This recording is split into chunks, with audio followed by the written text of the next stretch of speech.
Matagal na to sa akin, but I stopped using it. This is an infrared sensor bulb holder. Dito mo ilagay ang bulb sa socket niya. Then, ilagay mo to sa receptacle ng bulb in your ceiling. This is not your ordinary bulb socket because it is supposedly automatic. Sasabihin ko na sa inyo, huwag bumili nito. Maiinis ng kayo. Una sa lahat, mag-subscribe muna kayo sa aking channel para suportahan ito. You may also join this channel as a member to avail of exclusive perks like priority in comments reply and early access or exclusive access to some videos for members only. You can also help fund some projects here by sharing super thanks. Once upon a time, China invented this device. It has an IR sensor covered by this dome-shaped plastic. The sensing is supposedly 360 degrees at dapat walang ibang makaharang dito sa sensor para ito gagana at kailangan ang detection area ay within the view of the sensor. The IR is used to detect motions or movements around it.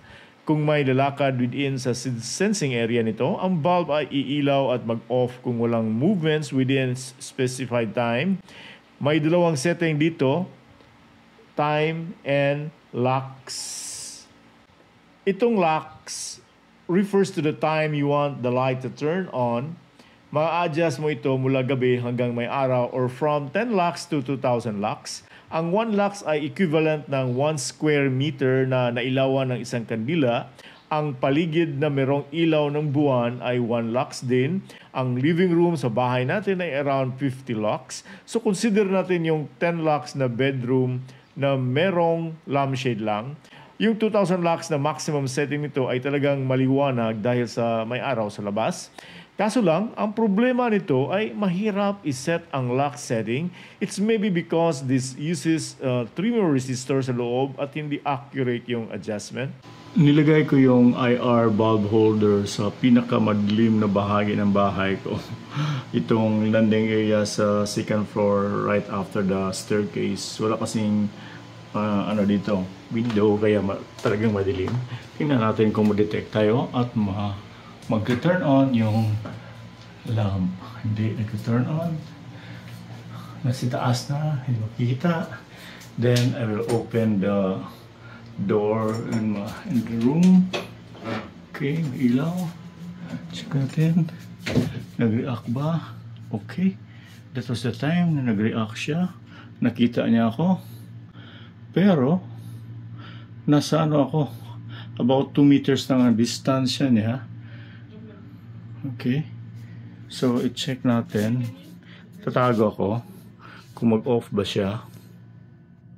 Di ko alam kung ako ba mismo ang naka-trigger sa infrared sensor or yung door, yung movement ng door nang i-open ko yung door. Or, na-trigger siya dahil merong ilaw na nakita niya mula sa lampshade dito sa loob ng room. It's more than a minute already. I set the IR sensor at the lowest at about 10 lux. Yun ang pinaka-lowest. Yung highest again is 2,000 lux pang daytime. Then yung time niya is I put it at maximum. Yung duration ng pag-ilaw I set that at 5 minutes. So, antayin natin kung mag-abot siya ng 5 minutes. I-try ko close yung door. Kung tingnan natin mag-react ba.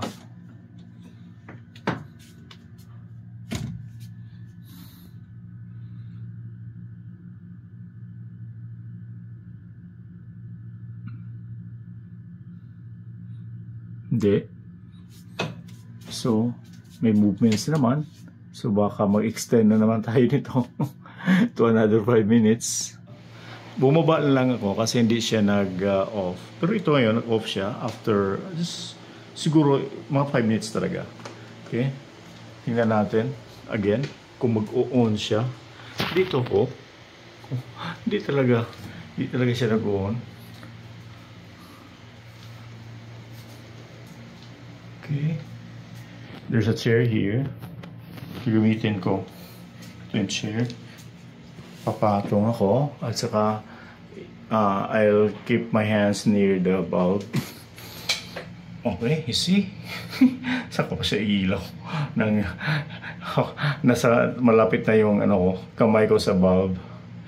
Dito naman sa living room, natira yung isang maliit na valve dyan. Warm light yan. Then I set the IR bulb holder into middle, yung niya, yung setting sa lux niya. Not middle, but about 1/3 of the settings. Titingnan natin kung tanggalin ko yung bulb na yan at saka ilagay ko dito sa holder kung gagana ba siya. Patay na ang mga ilaw lahat dito. Except dito na lang. Tingnan natin. See? Off siya.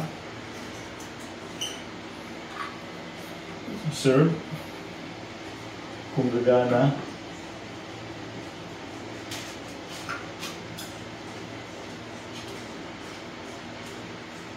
Okay, nag-on siya. Then, tatago ako para hindi ako ma-detect ng sensor.